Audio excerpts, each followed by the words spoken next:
황성현 선생님 안녕하세요. 아유, 안녕하세요. 결국 오늘이 오고 말았네요. 글쎄 말입니다.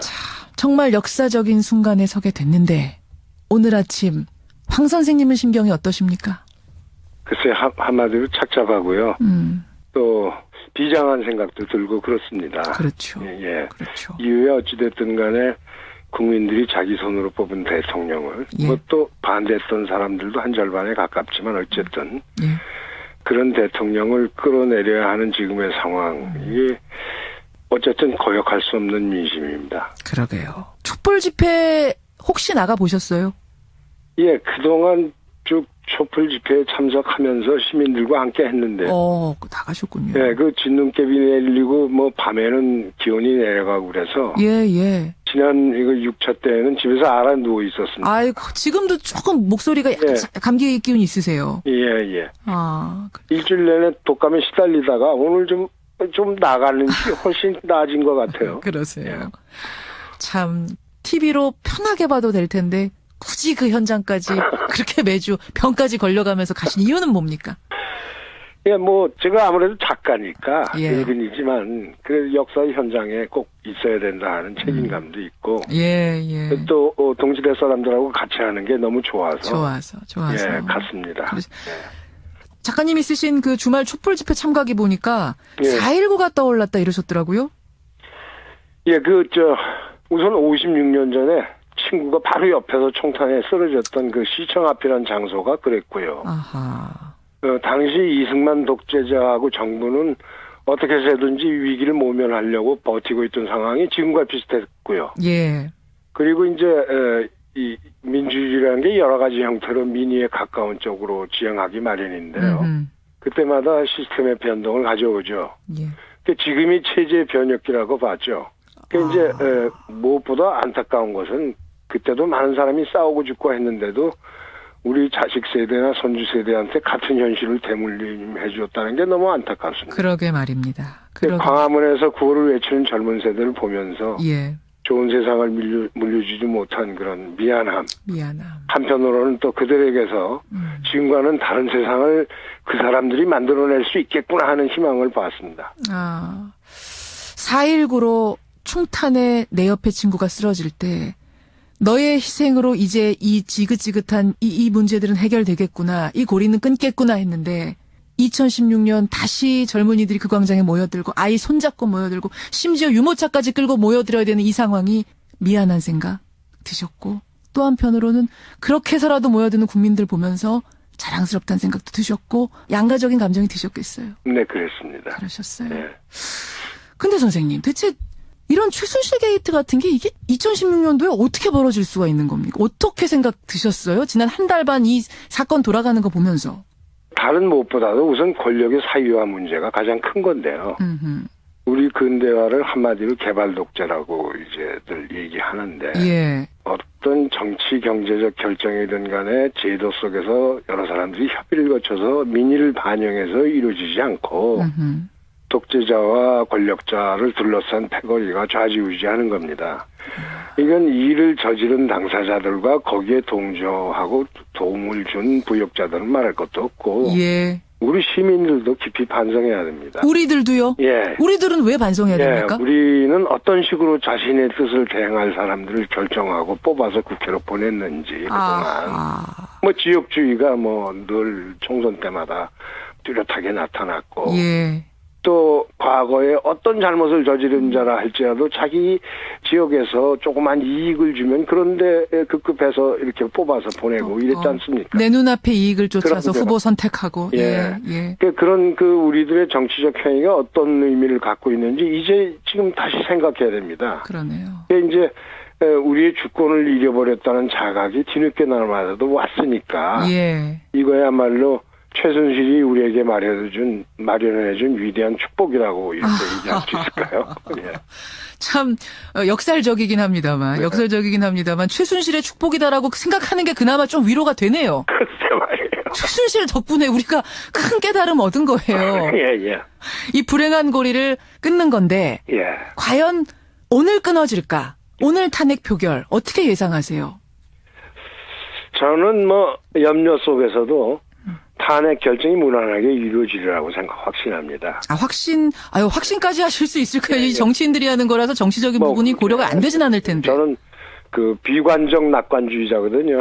그래서 그렇게 생각을 하는데, 이제 촛불 집회를 통해서 헌정사상 최대의 적극적인 민중의 의사 표시가 있었으니까. 어떤 세력도 감히 거역할 수 없을 겁니다. 아니, 어떤 세력도 거역 못할 거라고 보세요. 왜냐하면 지금 사실은 대선을 앞두고 있기 때문에 각 당마다 셈법이 다 다르거든요. 우선 보수 진보라는 진영 논리로 어떻게든 상황을 뒤집어보려는 시도가 있지만 이제 믿기질 않습니다. 믿기지 않는 수준이죠. 이제 그야말로 합리적인 보수당과 사회민주주의적 지향의 진보당의 양당 체제가 출현할 때가 되었는데요. 그러니까 보수와 진보의 재편성이 필요하겠습니다. 그래요. 그래서 이번 촛불 민심은 진보 보수 진영 논리를 허물고 오히려 화합하는 계기가 돼버렸습니다. 사실은 보수 진보 이런 구분을 가지고 길거리에 나온 게 아니거든요. 물론이죠. 그래서 나는 이번에 여당 비주류가 과오를 깨닫고 탄핵에 대거 동참하리라고 믿습니다. 믿으세요. 지금 누가 누구를 비난할 때가 아니라고 보기 때문이죠. 우리 모두가 반성해야 된다는 측면에서 수구 세력은 최소화하고 응징하고 그렇게 해서 다 같이 함께 좀 새로 태어나자. 이런 생각입니다. 이번에 국민의 민심이라는 것은 사실은 거역하기 어려울 정도의 커다란 민심이기 때문에 그럼요. 그 앞에서 정치인들이 자기의 계산 주판을 튕길 수는 없을 거란 말씀. 그럼요. 그렇게 대통합. 참 이것도 그런 역설적이지만 또 최순실의 축복이네요. 참. 그랬으면 좋겠다는 생각이에요. 그래서 이 좀 불운한 우리 역사의 고리를 좀 끊어보자 이 말씀. 그런데 사실 이제 탄핵이 되든 안 되든 간에 상당히 혼란한 시기는 좀 올 것 같아요. 어떻게 예상하세요? 글쎄 민주주의란 게 적당히 혼란스럽고 시끄러운 게 사실입니다. 그런데 이제 이번 기회에 이제 시민들이 깨어났지 않습니까?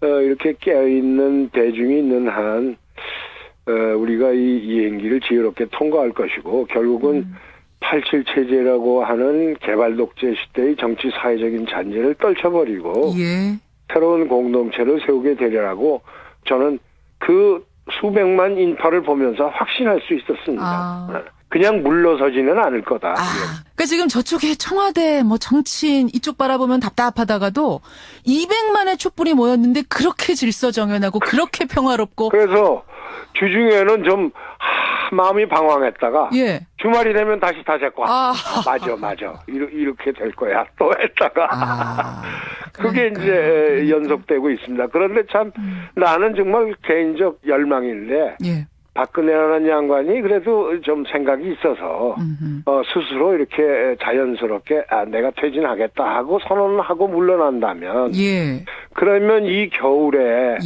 그 어린 청소년부터 정말 유모차를 타고 나온 어린 아이들, 아가들, 또 가족들, 이런 시민들한테 이 찬바람 속에 세우고 행진하게 만들지 않고 고생시키지 않고, 이렇게 참 자연스럽게 해결이 될 텐데, 무엇을 위해서 저렇게 버티는지. 그런 생각도 드셨고. 알겠습니다. 참, 이게 장기적으로는 말이죠. 우리 민주주의 체제를 다시 세워야 되는 문제, 요게 있는데, 이건 어떻게 해나가야 됩니까? 이것도 그냥 국민만 믿으면 됩니까? 헌법에 명시된 전제 조건들을 다시 한번 되짚어봐야 될 필요가 있습니다. 무슨 말씀이세요? 현재 무너져버린 상권 분립의 정신. 그 다음에 이 의회 민주주의. 또 다시 재정립해야죠. 그리고 낡은 정치대를 협파하기 위한 개헌도 이게 정치공학적으로 누가 어떻게 집권을 할 수 있는가 대선에다 그걸 맞춰서 하지 말고 이 개헌 논의를 누가 끌고 나가야 하는 게 무엇보다 더 중요하겠죠. 누가 끌고 나가야 됩니까? 시민들 또 민중이 끌고 나가야 되겠죠. 그리고 지금까지 이루어진 정치, 경제, 외교, 안보의 여러 가지 정책들. 그동안 우리를 위기 속으로 몰아넣었던 게 사실 아닙니까? 그렇죠. 이런 것들도 다시 한번 꼼꼼히 살펴보면서 시정해야 되는 게 위기를 맞은 우리 사회가 시급하게 해결해야 될 문제라고 봅니다. 그런 의미에서 다음 대선이 굉장히 중요하네요. 중요합니다. 어떤 리더가 오느냐 굉장히 중요한 기로에 우리가 선 것 같습니다. 네, 그렇습니다. 국회에서 잠시 후에 표결하게 될 그 국회의원들한테, 네. 그 사람들한테 한 말씀 좀 해주세요. 네. 국회의원은 국민의 소리를 대변해달라고 국민이 뽑은 겁니다. 그렇죠. 예. 국민 세금으로 수많은 특권을 누리면서 살죠, 그 양반들이. 예. 아직도 상황인식이 결여된 분들이 더러 있는 것 같은데요. 국회의원은 대통령을 변호하고 대통령을 지키라는 자리가 아닙니다. 아니죠. 예, 오직 민의만을 생각하고 국민을 바라보면서 양심껏 표결에 임해줬으면 합니다. 전 국민이 두 눈 부릅뜨고 지켜보고 있고요. 예. 무엇보다도 온 세계가 우리 민주주의 장래를 지켜보고 있습니다. 저도 그 마지막 말씀이 전율이 오르네요. 예. 온 세계가 지금 대한민국의 민주주의 오늘을 지켜보고 있다. 네. 국회의원들이요, 똑바로 하라. 네, 그렇습니다. 알겠습니다. 네. 여기까지 오늘 말씀 듣겠습니다. 네. 황성현 선생님 고맙습니다. 건강하셔야 돼요. 예, 또 봬요. 고맙습니다. 예, 작가 황석영 선생이었습니다.